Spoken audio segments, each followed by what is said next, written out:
I I, do swear in the name of God Ramen Deka, do swear in the name of God that I will faithfully execute the office of Governor of Chhattisgarh. Chhattisgarh को ramen Deka के रूप में नए राज्यपाल मिल चुके हैं।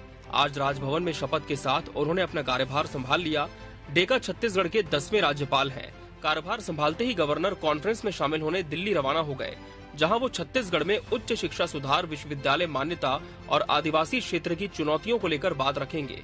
इस conference में राज्यपाल का प्रदेश को लेकर विजन भी सामने आएगा। I will see that Chhattisgarh will march ahead to be a developing state, and for that I will work as a mediator in between government of Chhattisgarh and central government. I wish my all best wishes to the people of Chhattisgarh because we have a long relation with Chhattisgarh. इधर नए राज्यपाल के कार्यभार संभालते ही उनके सामने कई पुराने विधेयकों को मंजूरी देने जैसी कई चुनौतियां खड़ी हैं।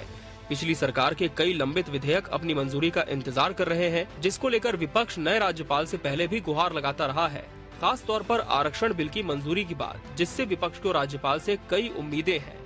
ये तो औपचारिकता है, मिलना भी चाहिए। कांग्रेस की हमारी पार्टी हाईकमान हमारे प्रदेश नेतृत्व से हम लोग अपेक्षा करेंगे भी, एक औपचारिक भेंट भी होनी चाहिए और साथ ही जितने भी वैधानिक अड़चने वहां पर लंबित है, विधेयक लंबित है, आरक्षण का विधेयक लंबित है, इसको निकालने के लिए अनुरोध करना चाहिए और हम लोग करेंगे, सब मिलकर के करेंगे।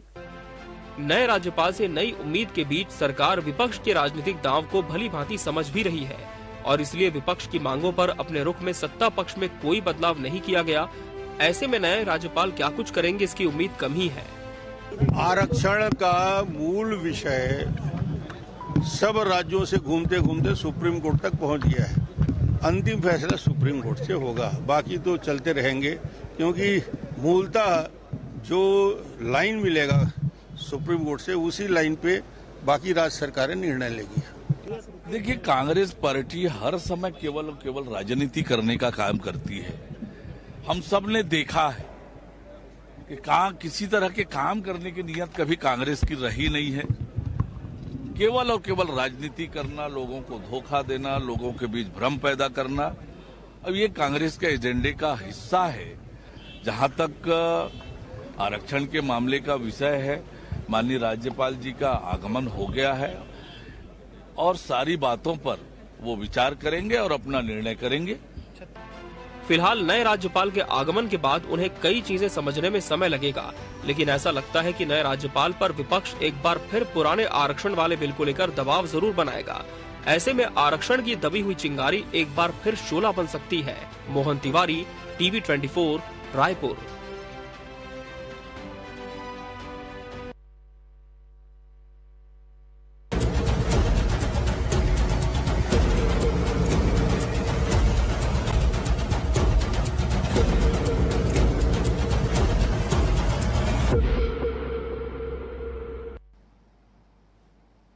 नमस्कार, मैं हूं मोहन तिवारी। आज के मुद्दे में आपका स्वागत है और आज का मुद्दा हमारा आधारित है छत्तीसगढ़ के नए राज्यपाल की नियुक्ति के बाद की स्थितियों पर। उम्मीदें कई हैं, लेकिन सामने चुनौती भी है और ये दोनों चीजें, उम्मीदें और चुनौती, हाथ फैलाकर नए राज्यपाल का स्वागत कर रही है। हम भी अपने टीवी चैनल के इस कार्यक्रम के जरिए राज्यपाल का स्वागत करते हैं, लेकिन आज की इस चर्चा के जरिए हम जानने की कोशिश करेंगे कि जो नए राज्यपाल हैं वो किस तरीके से काम कर सकते हैं, कितना उनके पास जो है काम करने का स्पेस है और उनसे जो उम्मीदें लगाकर अलग अलग वर्ग बैठा हुआ है वो क्या क्या हैं। इसके अलावा विपक्ष एक बड़ी चुनौती के रूप में मुंह बाएं इंतजार कर रहा है राज्यपाल के पास पेंडिंग विधेयकों का, उसका क्या होगा, उस पर क्या नए राज्यपाल का रुख कुछ अलग हो सकता है क्या। इन्हीं सब बातों पे आज चर्चा करेंगे और जानने का भी प्रयास करेंगे कि नए राज्यपाल के साथ हमारी छत्तीसगढ़ सरकार और छत्तीसगढ़ किस ओर जा रहा है। तो चर्चा शुरू करते हैं। पहले मिल लेते हैं उन मेहमानों से जो इस चर्चा में हमारे साथ रहेंगे। हम बहुत स्वागत करेंगे। हमारे साथ मौजूद है इस पूरे मामले का राजनीतिक विश्लेषण हमारे सामने शेयर करने के लिए वरिष्ठ पत्रकार अनिरुद्ध दुबे जी, बहुत स्वागत करेंगे आपका। हमारे साथ कांग्रेस का पक्ष रखने के लिए शिव सिंह ठाकुर जी मौजूद हैं, बहुत स्वागत है उनका। और बीजेपी का पक्ष रखने के लिए रविंद्र सिंह जी हमारे साथ मौजूद रहेंगे, बहुत स्वागत करेंगे आपका। तो तीनों मेहमान हमारे साथ बने हुए हैं और जैसे कि हमने रिपोर्ट के जरिए बताया कि नए राज्यपाल आ गए हैं और उनसे जो उम्मीदें हैं वो हम आपको दिखा भी रहे हैं, चुनौतियां क्या हो सकती हैं वो भी बता रहे हैं। और इसमें सबसे महत्वपूर्ण बात ये कि आरक्षण के विधेयक का क्या होगा, क्योंकि आरक्षण की ज्वाला जिस प्रदेश में भड़कती है वहां सियासत नई करवट ले लेता है। एक एक करके प्रतिक्रियाएं लेंगे। पहले हम अनिरुद्ध जी से ही शुरू करेंगे क्योंकि वो बताएंगे कि नए राज्यपाल के बारे में क्या है, वो किस तरीके के उनका कार्यशैली है। तो पहले दुबे जी के पास चलते। दुबे जी, पुराने राज्यपाल जी की विदाई हो गई है, नए राज्यपाल आ गए हैं, आसाम से आए हैं, 2 बार के सांसद हैं। अब छत्तीसगढ़ प्रदेश उनके लिए किस तरीके का है, कैसा वो काम कर सकते हैं, क्या संभावनाएं देख रहे हैं आप? देखिए, नए राज्यपाल जी रामेन डेका जी का पदार्पण हो गया और दूसरी बात आज उनकी शपथ हो गई। और गौर करने लायक बात यह है कि मोहन जी ये तीसरे राज्यपाल, अनुसुईया उइके जी, फिर विश्वभूषण हरिचंदन जी और डेका जी, आप तीनों को देखें तो तीनों जो है एक के बाद एक, आप तीनों नामों पर गौर करें तो राजनीतिक पृष्ठभूमि से होते हुए ये जो है राज्यपाल के पद तक पहुंचे। अनुसुईया उइके जी तो हमारे बगल पड़ोसी मध्य प्रदेश की ही थी, विधायक भी रहीं, और विश्वभूषण हरिचंदन जी का भी जो है बड़ा गौरवशाली इतिहास रहा था राजनीति में। और जहां तक के डेका जी की बात है तो 78 में उनका राजनीति में पदार्पण हुआ और 80 में जब भारतीय जनता पार्टी के संस्थापक सदस्यों में से वो एक रहे। ये बहुत बड़ी भूमिका उनकी भारतीय जनता पार्टी के बीज रखने में रही। फिर वो सांसद भी रहे। अब बात छत्तीसगढ़ की है, आज वो छत्तीसगढ़ के महामहिम बनकर आए हैं और बात यह है कि अब जो है किस तरीके का क्या मतलब है ना सीन बनेगा। तो जहां तक के आज जो शपथ ग्रहण हुआ तो आज जो है महामहिम की जो बॉडी लैंग्वेज थी, सीधे सीधे मतलब यह है कि जब शपथ हुई तो सीधे उतर कर लोगों से मिलना। आमतौर पे हम जो है छत्तीसगढ़ राज्य बना तब से राज्यपालों को देखते आ रहे हैं, तो होता है कि शपथ के बाद जो है महामहिम जो है अपनी जगह पे रहते हैं, लोग जाकर मिलते हैं। लेकिन जो यहाँ वहां पे जो अतिथि थे जो राजभवन में, उन लोगों के बीच खुद जाकर महामहिम ने संपर्क किया। और दूसरी बात यह है मोहन जी, आप ये गौर करें कि अब जो है जब अनुसुईया उइके जी थी और विश्वभूषण हरिचंदन जी थे तो उन दोनों का जो अधिकांश समय कांग्रेस की सरकार में निकला, उइके जी का और विश्वभूषण हरिचंदन जी का। तो उस समय जो कांग्रेस की सरकार थी और अहम बिंदु था आरक्षण विधेयक पे जो राज्यपाल की जो स्वीकृति या राजभवन से हरी झंडी मिलना। अब कांग्रेस इसी पे बात करेगी, लेकिन आज भी जो है उसमें जो है एक अधूरेपन का जो जिक्र होता है वो शायद अब भी हो। और मैं नहीं समझता कि राजभवन से जो आरक्षण विधेयक जो है तुरंत में जो है मतलब वहां से पास हो पाएगा। उसका कारण है बात जाके अटकती है क्वांटिफाइबल डेटा आयोग की रिपोर्ट जो पिछली सरकार सबमिट नहीं कर पाई थी। बिल्कुल। और 2 लाइन और बोलूंगा फिर उसके बाद जो है मेरी ये पहले क्रम की बात पूरी होगी। मोहन जी, सबका अपना अपना एक जो है महामहिम जो पूर्व में रहे उनका एक मिजाज रहा। जैसे दिनेश नंदन साय जी जो पहले हमारे राज्यपाल थे वो साहित्यिक पृष्ठभूमि के थे, तो बहुत अंचल के जो दिग्गज साहित्यकार थे तो मतलब उनसे कभी मुलाकात वगैरह होती थी, वो आमंत्रित करते थे। और उसके बाद जो है नरसिम्हन जी वो बहुत रिजर्वर है। KM सेठ राज्यपाल जी रहे सख्त अनुशासन। अनुसुईया उइके जी मतलब उनका भ्रमण और लोगों से मिलना। मैं खुद अनुसुईया उइके जी से एक संपादक के रूप में मैं मिल चुका हूं। भ्रमण, नक्सल क्षेत्रों का उन्होंने दौरा किया, आदिवासी क्षेत्रों का दौरा किया। तो आज जो नए महामहिम जो है उनका जो मतलब जो है हम उनको जो देख पा रहे थे, जो थोड़ा बहुत हम उनको समझ पाए, तो मुझे लगता है कि वो पब्लिकली बहुत वो उनका जुड़ाव रहेगा और जहां तक के मुझे लगता है कि ये दौरे करने में अग्रणी रहेंगे। बिल्कुल। तो दौरे करके प्रदेश को जानने की कोशिश पहले करेंगे और जैसे कि मूल उनके पास काम रहेगा जिसमें शिक्षा की गुणवत्ता बढ़ाना, नक्सल क्षेत्रों में विकास करना, अनुसूचित क्षेत्रों का एक तरीके से नियंत्रण राज्यपाल के निगरानी में होता है, इसलिए वो भी एक महत्वपूर्ण काम रहेगा। एक एक करके प्रतिक्रियाओं का दौर शुरू करते हैं। कांग्रेस की ओर रुख करते हैं। पहला दिन है, राजनीति और आलोचना हम एक तरफ भी रख दें तो भी कांग्रेस क्या सोचती है नए राज्यपाल को लेकर जान लेते हैं शिव सिंह ठाकुर जी से। ठाकुर साहब, क्या लग रहा है नए राज्यपाल जी आप लोगों की उम्मीदों को पूरा करेंगे? देखिए मोहन जी, हम नए राज्यपाल का कांग्रेस पार्टी की तरफ से स्वागत करते हैं, अभिनंदन करते हैं। और अभी इन्होंने आज पदभार ग्रहण किया है, हम इंतजार करेंगे। ये पहले समझेंगे छत्तीसगढ़ को, समझने में कितना टाइम लेते हैं, उसके बाद कैसे एक्शन लेते हैं, इस पर हम वेट एंड वॉच की स्थिति में रहेंगे। लेकिन इसके पहले जब हमारी सरकार थी, भूपेश बघेल जी की सरकार थी, उसमें बहुत सारे विधेयक थे जो राज्यपाल जी के पास पेंडिंग है। उसमें 76% जो है रिजर्वेशन का मामला था, वो भी पेंडिंग है, और भी कई सारे विधेयक हैं। और उस समय जो है राज्यपाल और सरकार के बीच में तनातनी होती थी जी। तो चूंकि अब डबल इंजन की सरकार है और क्षेत्र का विकास होना है, जनता का विकास होना है, ऐसा इन्होंने चुनाव में वादा किया है। मोदी जी ने भी वादा किया है कि हमारी डबल इंजन की सरकार बनाइए, तेजी से विकास होगा। लाइन ऑफ ऑर्डर आप देख लीजिए, लाइन ऑफ ऑर्डर की स्थिति इतनी खराब है छत्तीसगढ़ की। आप देखिए हमारे कांग्रेस के आंदोलन में, विधानसभा घेराव में हजारों की संख्या में, अभी 6 महीना से ज्यादा भी नहीं हुआ है, और लोग आक्रोश होकर उसमें शामिल हुए। तो इस प्रकार से मोहन जी ऐसा है कि लाइन ऑफ ऑर्डर की जो स्थिति छत्तीसगढ़ की खराब है। आए दिन जो भी घटनाएं हो रही, मैं पूरा विस्तृत से नहीं कहूंगा, सारा चीज जानकारी है। विधेयक हमारे रखे, ऐसा ना हो कि, लेकिन अभी राज्यपाल जी का हम इंतजार करेंगे। लेकिन पिछले बार जो तनातनी चलती थी, संविधान राज्यपाल जी को जो जो अधिकार है उस अधिकार का उपयोग करते थे। भाई अगर जो संविधान के तहत है, अगर उनके पास विधेयक गया है, जब तक रखने का है रखें, नहीं तो ऊपर भेज दें, वापस भेज दें। ये सब चीजें जो पेंडिंग पे पेंडिंग राज्यपाल जी जो करते चले गए अभी तक के, और जो है जनता के जो हित में जो भी निर्णय हमारी कैबिनेट की सरकार भूपेश जी की लेते रही, चाहे विधानसभा में जो भी पारित होते रहा, उस सब चीज को जो है राज्यपाल जी लोग अपने पास पेंडिंग रखे, न ऊपर भेजे न उसको वापस किए।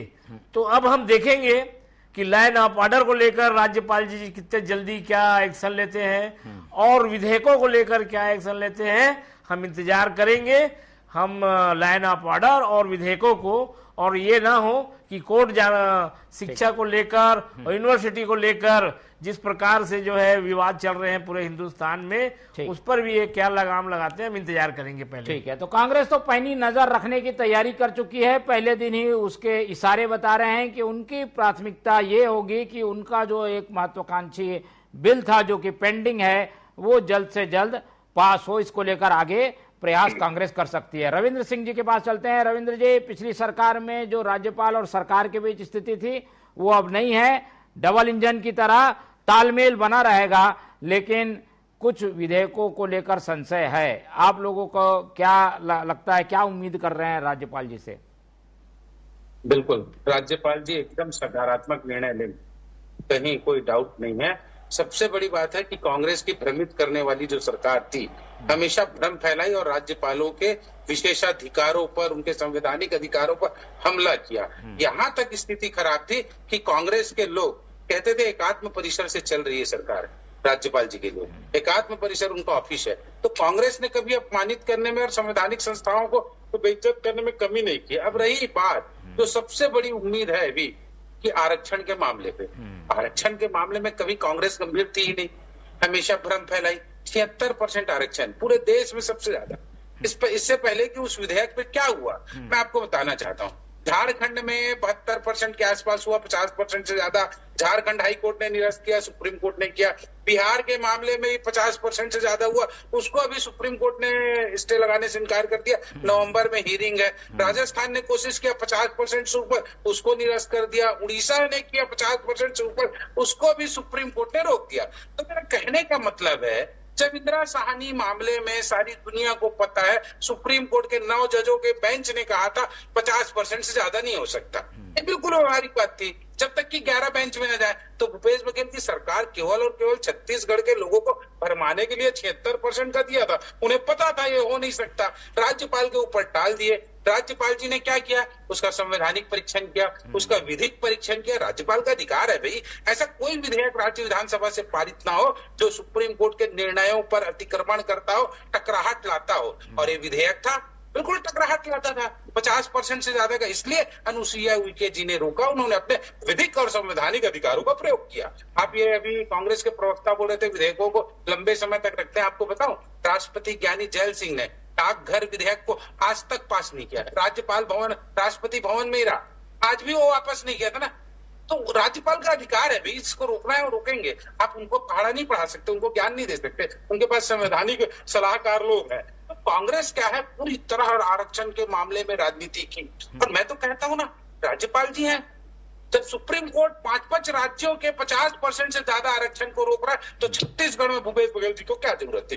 दूसरी बात, राज्यपाल से बिल्कुल उम्मीद करिए नक्सलिज्म के मामले में सकारात्मक निर्णय लेंगे। जहां तक हो सकता है कानून और व्यवस्था की, हम भी उनसे उम्मीद करते हैं कि हर प्रकार से हम सकारात्मक उम्मीद करते हैं। कांग्रेस ने हमेशा नकारात्मक राजनीति की है। एकात्म परिसर से अनुसुईया उइके की ऑफिस चलती बोल के इन्होंने अपमानित किया। और आरक्षण पे फिर कह रहा हूं, एक कांग्रेस भ्रमित करने वाली सरकार थी, भ्रम फैलाना चाहती थी, उनकी इच्छा होती तो 10% जब पूरे देश में ईडब्ल्यूएस को दिया गया था, तो भूपेश बघेल जी ने 4% क्यों दी?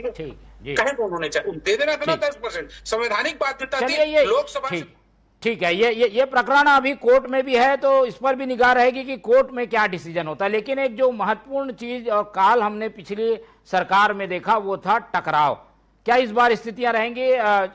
दुबे जी से समझते हैं। दुबे जी, राज्यपाल तो अब क्योंकि बीजेपी की ओर से ही आए हैं, बीजेपी के हैं, यहाँ सरकार भी बीजेपी की है, लेकिन राज्यपाल की ओर ज्ञापन लेकर, अपनी मांगों को लेकर हर वर्ग का व्यक्ति पहुंचता है। ऐसे में राज्यपाल के सामने किस तरीके का धर्म संकट रहेगा? वो कैसे एक्शन लेंगे? क्या होगा उन चीजों का जो कि दूसरी जगह से शिकायतों के रूप में राज्यपाल के पास चीजें पहुंचेंगी? देखिए, क्या है कि राज्यपाल को पद को लेकर छत्तीसगढ़ में 2 बार ऐसा समय है कि मतलब है ना, लोगों ने उस पर बहुत सोचा और बहुत विचारा। मतलब एक तो वो था जब पहले राज्यपाल थे दिनेश नंदन सहाय जी, और उस समय मुख्यमंत्री थे अजीत जोगी जी। तो बात ये उठने लगी थी कि मतलब दोनों के बीच बहुत गहरा तालमेल है। कहने वालों ने दोस्ताना संबंध है तक के कहना शुरू कर दिया। उस समय भारतीय जनता पार्टी विपक्ष में थी और केंद्र में अटल जी की सरकार थी।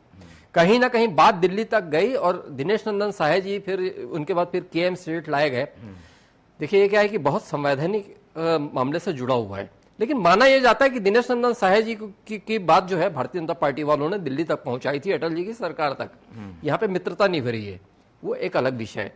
अब हम बात करें कुछ समय पहले जब कांग्रेस की सरकार थी अभी भूपेश बघेल जी की, तो अनुसुईया उइके जी, तो मतलब ऐसे ऐसे कमेंट्स भी आए थे कांग्रेस के नेताओं की तरफ से, मतलब दिग्गज नेता ना, कि ये कि राजभवन का संचालन एकात्म परिसर से हो रहा है।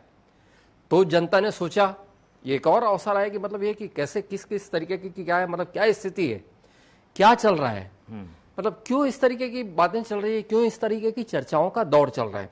और मोहन जी, एक चीज ये होती थी, देखिए क्या है कि 3 ऐसे राज्यपाल छत्तीसगढ़ को मिले जो उम्र दराज थे।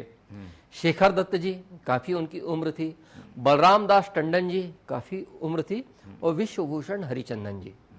लेकिन आज जो महामहिम को हमने देखा और जितना हम समझ पाए, जो उनकी बॉडी लैंग्वेज है तो है, मतलब पूरी तरह फिट नजर आ रहे हैं, है ना। तो इससे एक जो ये भी मैसेज जाता है कि मतलब उनकी सक्रियता दिखेगी। और सक्रियता का हल्का सा वर्णन तो मैं अपने पूर्व में जब आपने मौका दिया तो मैं कर ही चुका हूं। बात टकराव की, आप जो आपने एक शब्द आपने जो उपयोग किया, तो देखिए क्या है कि टकराव वाली स्थिति इसलिए नहीं आएगी क्योंकि यहाँ पे जो है अभी डबल इंजन की सरकार है।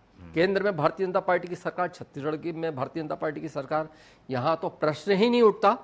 और कांग्रेस में भी जो है, छत्तीसगढ़ में कांग्रेस में मर्यादा तो दिखती है, बिल्कुल। तो जहां मर्यादा मौजूद हो रहेगी तो निश्चित रूप से जो है समय समय पर जो कांग्रेस के लोग वहां पे जाते रहेंगे। लेकिन ऐसा कहीं कुछ नजर नहीं आता कि कहीं कुछ जो है पता लगा राजभवन और कहीं जो है कांग्रेस पार्टी के बीच कहीं कोई टकराव होते नजर आए। ठीक है, एक अभिभावक की भूमिका रहती है राज्यपाल की, तो उस भूमिका में वो नजर आएंगे जैसे कि अभी तक की छत्तीसगढ़ में परंपरा है। शिव सिंह ठाकुर जी, क्या ज्यादा और कुछ उम्मीद है? क्या ये विधेयक पेंडिंग है लेकिन अब इनको हवाला ये दिया जा रहा है कि ये कोर्ट में है, इसके अलावा क्या चाहती है कांग्रेस? क्या उसकी खास उम्मीदें हैं राज्यपाल से? देखिए मोहन जी, राज्यपाल से बहुत उम्मीदें हैं, क्योंकि विष्णुदेव साय जी की सरकार जो है वो लाइन ऑफ ऑर्डर संभाल नहीं पा रही है। पूरे छत्तीसगढ़ में जो घटनाएं हो रही हैं, रोज हत्याएं हो रही हैं, रोज डकैती हो रही है, अंडरवर्ल्ड के लोग आके यहाँ गोली चला के जा रहे हैं और शासन नाम की कोई चीज नहीं है, भगवान भरोसे शासन चल रहा है। इस प्रकार की बातें जो आ रही है और लगातार जो है हम विपक्ष के रूप में हम जो है रोज धरना प्रदर्शन आंदोलन कर रहे हैं। ऐसे कई चीजें हुई हैं जो विष्णुदेव सरकार जी के जो कुशासन है, जो सुशासन बोल रहे थे, वो कुशासन हो गया है। अब हमको इस सरकार से, विष्णुदेव सरकार से अभी उम्मीद नहीं है कि ये लाइन ऑफ ऑर्डर को जो है कंट्रोल कर पाएंगी। आज 7 महीना होने जा रहा है, लाइन ऑफ ऑर्डर की स्थिति इतनी खराब हो गई है, नक्सली जो है निरपराध लोग मारे जा रहे हैं, कई घटनाएं हो रही है। तो इन सब चीजों को लेके लगातार रोज पेपर में जैसी हम खोलते हैं, रोज महिलाओं के गले से चैन छीन ले रहे हैं, तो हत्याएं हो रही जा रही है, ड्रग्स का जो है सप्लाई हो रहा है। जो चीजें इन्होंने जो बोला था, जो वादा किया था कि हम आएंगे तो ये कर देंगे, वो कर देंगे, कई चीजें, वो सब चीजें सरकार निरंकुश हो चुकी है। ठीक है, तो राज्य पर आशा है, थर्ड कंट्रोल करेंगे। तीसरी आंख भी है, उस तीसरी आंख से उन्हें न केवल चीजों को, समस्याओं को देखना भी है और जरूरत पड़ेगी तो उसे खोलना भी है। रविंद्र जी के पास चलते हैं। रविंद्र जी, राज्यपाल इस बार सक्रियता से काम करेंगे, आज के पहले दिन की उनके बॉडी लैंग्वेज से दिखाई दिया। चीजें बिगड़ेंगी तो हस्तक्षेप भी होगा और वो निर्देश भी देंगे, क्योंकि वो काफी अनुशासन प्रिय माने जाते हैं। ऐसी चीजें जो कांग्रेस बता रही है, उस पर आप लोग सुधार करेंगे? पहले तो जो कांग्रेस बता रही है सरासर गलत है। मैंने कहा ना, भ्रम फैलाने वाले लोग हैं, फिर भ्रमित कर रहे हैं। कांग्रेस को भरोसा नहीं है विष्णुदेव साय की सरकार पे, जनता को भरोसा है। आपके ऊपर भरोसा नहीं था, इसलिए 5 साल में आपको हटा दिए, तो भरोसे की बात हम आपसे तो चाहते भी नहीं। अभी 7 महीने की सरकार है मोहन भैया। कांग्रेस के प्रवक्ता तो ऐसा बोल रहे हैं कि कांग्रेस बीजेपी असफल हो गई। अरे 3 महीना तो अभी चुनाव में निकल गया है, हम तो कर ही रहे हैं। अभी हमारे 2 मंत्री बचे हुए, आपने अभी से हमको असफल करार दे दिया। आप अपना देखिए, ड्रग्स हो रहे हैं, फलाना। आपको पता होना चाहिए, देश में नक्सलवाद को छत्तीसगढ़ में खत्म करने के लिए संकल्प गृह मंत्री जी विजय शर्मा जी ने और क्या कहते हैं विष्णुदेव साय जी की सरकार ने ले लिया। हम 2 साल में खत्म कर लेंगे, हम तो टाइम पीरियड बता रहे हैं। आपने 5 साल में तो झीरम घाटी की रिपोर्ट नहीं सौंप सकी। भूपेश बघेल कहते थे जेब में रखा हूं झीरम का सबूत, और जब उनकी कपड़ा धो रहे थे ना तो वॉश आउट हो गया उनका कपड़ा, कभी सबूत नहीं निकला। तो हमको मत बताइए, हम नक्सली पे आत्मसमर्पण भी करवा रहे हैं, गिरफ्तार भी कर रहे हैं, जहां वो है वहां मारे भी जा रहे हैं। इतना तो आपके कभी उसमें हुआ नहीं। और नक्सली घटनाओं पे बोल रहे हैं, सबसे ज्यादा जनता को जो मारा गया ना आपके कार्यकाल में मारा गया। हमारे 10 कार्यकर्ताओं को नक्सल आंदोलन में मारा गया है, आपके कांग्रेस ने कभी ये नहीं किया है। तो हमको मत बताइए नक्सली मामले में। ड्रग्स की बात कर रहे हैं, आपको गुड़ियारी का याद है?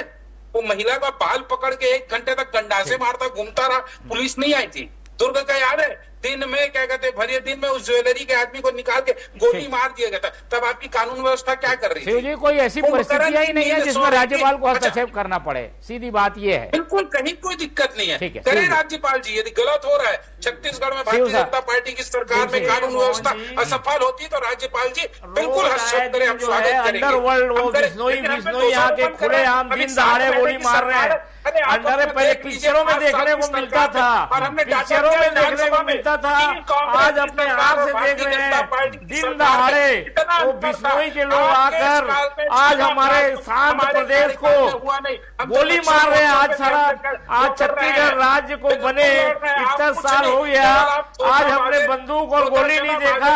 आज रायपुर शहर में आज तक अपराधी पकड़े नहीं गए हैं, आज तक अपराधी पकड़े नहीं गए हैं। मॉब लिंचिंग हो रहा है, मॉब लिंचिंग हो रहा है, उस पर जो है मॉब लिंचिंग आज तक छत्तीसगढ़ में नहीं हुआ। चलिए आज के दिन तो राजनीति ना हो, कम से कम पहला दिन है राज्यपाल का। ठीक है, ये विषय कई बार आएंगे, कई बार चर्चा में आएंगे, राज्यपाल के पास भी आएंगे। राज्यपाल अभी तो जानते भी नहीं होंगे क्या क्या विषय हैं, तो समय के साथ वो चीजों को जानेंगे और जहां जरूरत पड़ेगी हमें उम्मीद है कि राज्यपाल अपनी पैनी टिप्पणी भी देंगे और सरकार को निर्देश भी देंगे। हम आखिरी टिप्पणी ले लेते हैं दुबे जी से। दुबे जी, आखिर अब आगे का परिदृश्य कैसा दिखता है? किसी एक व्यक्ति के हटने के बाद, नए व्यक्ति के आने के बाद एक संभावनाओं से भरा हुआ जो रास्ता दिखता है, उसे आप कैसे देखते हैं? मैं जो सोच रहा था और आपका सवाल बिल्कुल वही हुआ, परिदृश्य, बहुत अच्छे शब्द का चयन किया मोहन जी आपने।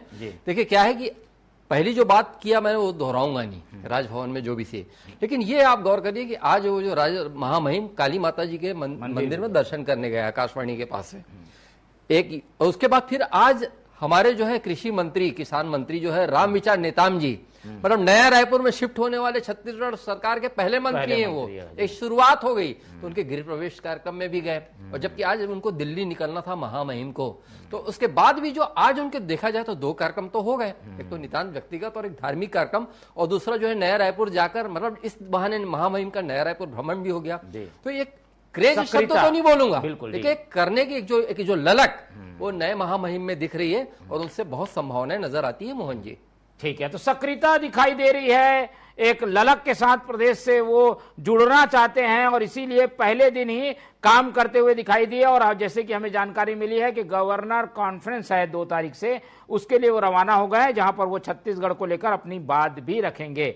तो पहले दिन ही उन्हें काफी कुछ फीडबैक भी मिल गया, दिल्ली रवाना भी हो गए और 2 बड़े कार्यक्रमों में शामिल हो गए, जिससे पता चलता है कि उनकी सक्रियता हमें आने वाले दिनों में और देखने को मिलेगी। तो उम्मीदें यही है कि राज्यपाल ज्यादा से ज्यादा सक्रियता के साथ छत्तीसगढ़ को अपना मार्गदर्शन दें, अभिभावक की भूमिका निभाए। इसी फाइनल नोट के साथ इस चर्चा को यहीं खत्म करते हैं। हमारे साथ इस पूरी चर्चा में अनिरुद्ध दुबे जी जुड़े, उनका बहुत धन्यवाद। शिव सिंह ठाकुर जी हमारे साथ थे, उनका बहुत धन्यवाद। रविंद्र सिंह जी ने अपना कीमती समय दिया, उनका भी बहुत बहुत धन्यवाद। तो तीनों मेहमानों का धन्यवाद करते हुए आज की चर्चा ही खत्म करते हैं, और आप लोग से रखते हैं उम्मीद कि आप लोग देखते रहेंगे TV24। रखिए अपना बहुत ख्याल।